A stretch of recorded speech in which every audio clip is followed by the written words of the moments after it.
Hello dear student, welcome back to IIT factory. आज हम लोग बहुत ही जबरदस्त सा सवाल देखने वाले हैं रोटेशनल डायनेमिक्स का, जिसमें एंगुलर मोमेंटम के बारे में क्वेश्चन में पूछा गया है। तो चलिए शुरू करते हैं इस क्वेश्चन को और सॉल्व भी करते हैं। क्वेश्चन में कह रहा है कि small mass m is attached to a massless string. एक मास है छोटा सा, ये m मास है इसका, तो ये मासलेस स्ट्रिंग से क्या है, ये जुड़ा हुआ है, ऐसे ये जुड़ा हुआ है। Okay, whose other end is fixed at the point P। एक एंड क्या है हमारा, P पॉइंट है। बढ़िया, as shown in the figure। Figure में जैसा आपको दिख रहा है, mass is undergoing circular motion in XY plane. XY plane में क्या कर रहा है, ये सर्कुलर मोशन है। ये हमारा क्या होगा, x एक्सिस होगा, और ये जो होगा हमारा y एक्सिस होगा। This will be the minus y axis, this will be the minus x axis, और ये जो ऊपर वाला जो होगा सो हमारा प्लस z एक्सिस, नीचे वाला जो होगा सो माइनस जेड एक्सिस होगा। कुछ ऐसा आप इमेजिन कर सकते हैं। ओके, अब कहता है कि क्वेश्चन में कि अगर कांस्टेंट एंगुलर वेलोसिटी ओमेगा से ये घूम रहा है, गोल गोल ये घूम रहा है, then if the angular momentum of the system calculated about the point O. अगर हम इस बॉडी का, इस जो मास है, ये जो बॉब है, अगर इसका हम लोग angular momentum of the system निकालें about the point O point के अबाउट और P पॉइंट के अबाउट, और उसको डिनोट करें LO एंड LP से, तो आपको बताना है कि कौन सा वेरिंग क्वांटिटी होगा टाइम के साथ और कौन कांस्टेंट होगा। ठीक है, तो इस क्वेश्चन को कैसे सोचना है, सिंपल सा स्ट्रेटजी होता है, सिंपल सा स्ट्रेटजी होता है रोटेशनल डायनेमिक्स में इस टाइप के क्वेश्चंस को सॉल्व करने का, कि एंगुलर मोमेंटम का हमें फॉर्मूला पता होना चाहिए। एंगुलर मोमेंटम क्या होता है, एंगुलर मोमेंटम किसी पार्टिकल का, अगर हम किसी पार्टिकल का बात करेंगे, किसी भी पार्टिकल का, लेट अस सपोज कोई पॉइंट पार्टिकल है, कोई पॉइंट मास दिया हुआ है m मास का, और इसका वेलोसिटी v है, और किसी पॉइंट o के अबाउट हमें एंगुलर मोमेंटम निकालना है, l अबाउट o निकालना है। तो सबसे पहले बच्चे क्या करते हैं, सबसे पहले क्या करते हैं, o से हम ये m जो मास है इस पे क्या करेंगे हम लोग, इस पे हम लोग क्या करेंगे, एक रेडियस वेक्टर ड्रॉ कर देंगे। ठीक है, और जैसे ही इस मास का वेलोसिटी v है, तो इसका मोमेंटम कितना हो जाएगा, इसका मोमेंटम क्या हो जाएगा, m इंटू वी हो जाएगा। ठीक है, तो angular momentum of the body about the point o is nothing but r cross p। r cross क्या हो जाता है, p होता है। r क्या होता है हमारा, रेडियस वेक्टर होता है। p क्या होता है, लीनियर मोमेंटम वेक्टर होता है। लीनियर मोमेंटम कैसे निकालते हैं, m इंटू वी से निकालते हैं। तो जस्ट ये क्रॉस प्रोडक्ट हो गया, ये a क्रॉस b। आप वैल्यू कैसे निकालते हैं बच्चे, a क्रॉस b का वैल्यू आप बहुत आराम से जानते हैं। a क्रॉस b का जो वैल्यू होता है, so nothing but mod a into mod b into sine of theta n cap होता है। ठीक है, where n cap is the unit vector.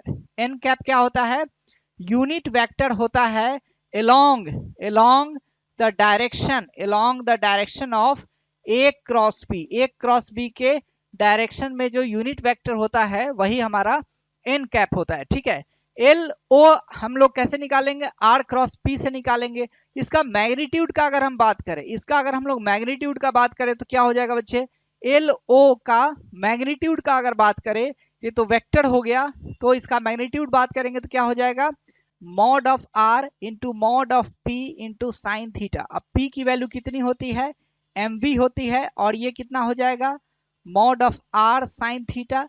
Mod of r sine theta कितना हो जाएगा, r परपेंडिकुलर हो जाएगा। ठीक है, r परपेंडिकुलर हो जाएगा। इसका मतलब angular momentum about point o अगर मैग्नीट्यूड बात करेंगे तो mv इंटू r परपेंडिकुलर हो जाएगा। ठीक है, डिस्क्रीट पार्टिकल का जो एंगुलर मोमेंटम किसी पॉइंट के अबाउट क्या होगा, mv इंटू r परपेंडिकुलर हो जाता है। ठीक है, अगर वही कोई बॉडी अगर हमारा जनरल मोशन करता है, जनरल मोशन अगर कर रहा है, इस क्वेश्चन में नहीं है लेकिन इस चीज को आप ध्यान रख सकते हैं, कोई बॉडी है, इसका VCM अगर दिया हुआ है और ओमेगा दिया हुआ है, जिससे ये क्या कर रहा है, ट्रांसलेशनल मोशन भी कर रहा है और रोटेशनल मोशन भी कर रहा है, तो ऐसे मोशन को हम लोग क्या बोलते हैं, जनरल मोशन बोलते हैं। तो इस जनरल मोशन के केस में किसी पॉइंट P के अबाउट इसका एंगुलर मोमेंटम क्या हो जाता है, ICM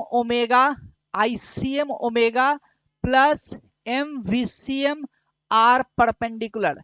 ICM ओमेगा प्लस क्या हो जाता है, MVCM R परपेंडिकुलर। ठीक है बच्चे, ICM omega plus MVCM are perpendicular, इस ढंग से हम लोग जनरल मोशन को डिफाइन करते हैं। अब इस क्वेश्चन में क्या था, जनरल मोशन तो नहीं कह रहा था, इस क्वेश्चन में कह रहा है कि जस्ट आप निकालिए कि इन दोनों पॉइंट के अबाउट इसका एंगुलर मोमेंटम कितना होगा। तो एंगुलर मोमेंटम अबाउट अगर हम पॉइंट ओ बात करें, अबाउट अगर हम पॉइंट ओ अगर हम बात करें तो क्या हो जाएगा, अबाउट पॉइंट ओ अगर बात करें तो इसका जो वेलोसिटी होगा सो किधर होगा, इसका जो वेलोसिटी होगा बच्चे आप ध्यान से देखिए, तो इसका वेलोसिटी किसी भी टाइम पे इसके टेंजेंशियली ही होगा, इसका वेलोसिटी क्या होगा, टेंजेंशियली ही होगा, ठीक है।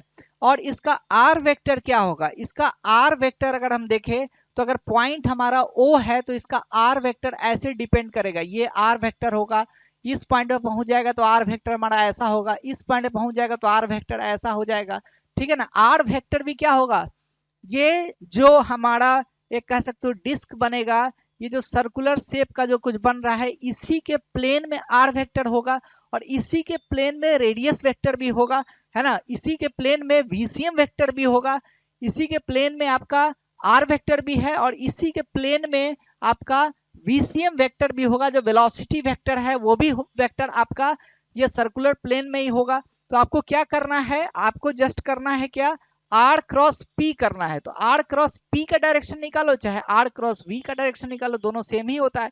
ये डायरेक्शन है आर का, ये डायरेक्शन है वी का, तो आर क्रॉस वी अगर आप निकालेंगे तो हमेशा थंब किधर आ रहा है, ऊपर की तरफ आ रहा है, r cross v, r cross v हमारा थंब जो है सो हमेशा ऊपर की तरफ दिखा रहा है, मतलब के कैप के डायरेक्शन में दिखा रहा है। तो एल अबाउट ओ जो होगा हमारा हमेशा कांस्टेंट होगा, हमेशा क्या होगा, कांस्टेंट होगा। अब देखो वैल्यू जो होगी हर एक पॉइंट पे जो वैल्यू जो होगी तो सेम ही होगी, क्यों, क्योंकि हमारा सिमेट्रिकल फिगर है, ये जो फिगर जो है सो हमारा सिमेट्रिकल फिगर है। इस पॉइंट पर भी ऐसा ही चीज दिखा जाएगा जहां पे इस पॉइंट पे देखा जाएगा। तो अगर मैग्नीट्यूड की बात करें वो तो सेम होगा, अगर डायरेक्शन हमारा चेंज करेगा तो कह सकते हैं कि एंगुलर मोमेंटम भी हमारा चेंज हो रहा है। तो डायरेक्शन इसका ओ के अबाउट में चेंज नहीं हो रहा है, आर क्रॉस वी करते हैं तो हमारा ऊपर की तरफ डायरेक्शन हो रहा है, तो एल ओ वेरी नहीं करेगा, ठीक है ना, एल ओ क्या वेरी नहीं करेगा। तो ये कह रहा है कि L O varies with time, तो इसका मतलब ये गलत बोल रहा है, ठीक है। अभी कहता है कि L not and L P both very with time, तो एल ओ तो नहीं वेरी कर रहा, तो ये भी गलत हो जाएगा, ठीक है। तो अपना आंसर कौन सा हो सकता है, या तो ए हो सकता है नहीं तो सी हो सकता है। तो अब हम लोग पी पर देखिए, पी पॉइंट के अबाउट हम लोग कैसे अब देखा जाए, पी पॉइंट के अबाउट कैसे देखा जाए एंगुलर मोमेंटम, पी पॉइंट के अबाउट एंगुलर मोमेंटम देखना है तो फिर से हम लोग वैसा ही डायग्राम को ड्रॉ करेंगे, ठीक है। लेट अस सपोज कि अब पॉइंट हमारा पी पॉइंट हो गया है, तो अब हम दो पॉइंट पे आर वेक्टर बनाते हैं, एक यहाँ पे हम लोग क्या बना रहे हैं, आर वेक्टर बना रहे हैं, ठीक है, आर वेक्टर हम लोग बना रहे हैं। तो आर वेक्टर कैसे बनाएंगे, जैसे ही जिस पॉइंट के अबाउट आपको एंगुलर मोमेंटम निकालना है उस पॉइंट से जिस पॉइंट पर वेलोसिटी है, पार्टिकल है, उस पॉइंट को आपको मिला देना है जिस पॉइंट के अबाउट आपको एंगुलर मोमेंटम निकालना है। तो ये आर वेक्टर इधर हो गया, ठीक है। अब इसके लिए वेलोसिटी वेक्टर किधर होगा, वेलोसिटी वेक्टर देखो इसका जो वेलोसिटी वेक्टर होगा वो तो टेंजेंशियली ही होगा, वो तो चेंज नहीं हो रहा है ना, ऐसा कुछ हो गया। अब देखिए अब एक और आप बनाइए, एक और बनाइए इस वाले पॉइंट पर, इस वाले पॉइंट पे आप आर वेक्टर आप कैसा बनाएंगे, ऐसा बनेगा r vector, this will be the r vector. थोड़ा ढंग से बनाते हैं इसको, हमारा आर वेक्टर जो बनेगा सो कैसा बनेगा, ऐसा बन जाएगा, ये होगा हमारा आर वेक्टर। और क्या, इसका वेलोसिटी वेक्टर किधर होगा, तो वेलोसिटी वेक्टर तो सर चेंज नहीं हो रहा है, वेलोसिटी वेक्टर तो सर ऐसे करके पिछले केस में भी था वो भी है, अभी वाला केस में भी सेम ही है, ठीक है।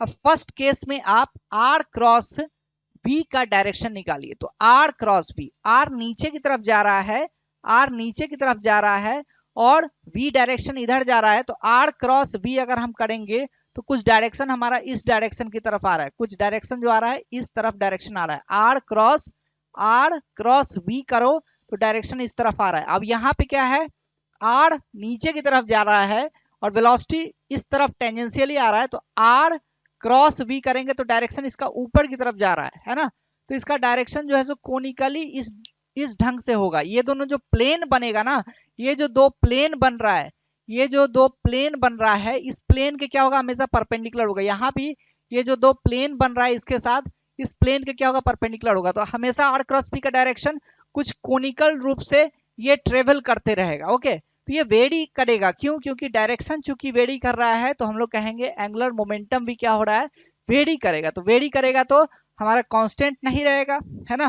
Very both very with time, ये तो गलत है। L not remains constant while L P varies with time. तो ये वाला ऑप्शन क्या हो जाएगा, हमारा करेक्ट ऑप्शन हो जाएगा। This will be the correct option. First वाला जो है सो आपका गलत हो जाएगा, आंसर हो जाएगा इसका सी वाला आंसर हो जाएगा। ठीक है, इस क्वेश्चन में आपने सीखा है angular momentum of the rigid body कैसे निकालते हैं और angular momentum of the particle कैसे निकालते हैं। इस पे बहुत सारे क्वेश्चन हमने कराया भी है आपको, जेई एडवांस का क्वेश्चन। इस क्वेश्चन को भी अच्छे से करो, फिर से करो। कुछ डाउट होता है कमेंट में डालो, फोन नंबर दिया हुआ है, उस फोन नंबर पर कांटेक्ट करके भी आप अपना डाउट को रिजॉल्व कर सकते हैं, ताकि आप जेई एडवांस को फोड़ दें और अच्छे से अच्छे आईआईटी में आपका दाखिला हो पाए। आईआईटी में जाने का एक ही सूत्र है, अच्छे से पढ़ाई करते रहो, कंसेप्ट क्लियर करते रहो, आईआईटी फैक्ट्री के वीडियोस देखो। आईआईटी फैक्ट्री पे जितने भी हम लोग वीडियोस डाल रहे हैं, जितने मेहनत कर रहे हैं, उस मेहनत को आप लोग साकार बनाओ, सारा यूटिलाइज करो, कंसेप्ट को समझो। कुछ डाउट होता है तो डाउट है सो आप लोग पूछ सकते हो। We will appreciate your doubts, और आपके डाउट्स को हम लोग रिजॉल्व भी करने की बहुत कोशिश करेंगे। अगर आपको कोर्सेज लेना है तो आप एप्लीकेशन पे जाइए। हमारा 2 इयर्स का भी कोर्स स्टार्ट हो गया है और 1 ईयर का भी 12th पास के लिए स्टार्ट हो गया है। मिलते हैं नए वीडियो में, तब तक के लिए पढ़ाई करते रहिए। धन्यवाद, जय हिंद।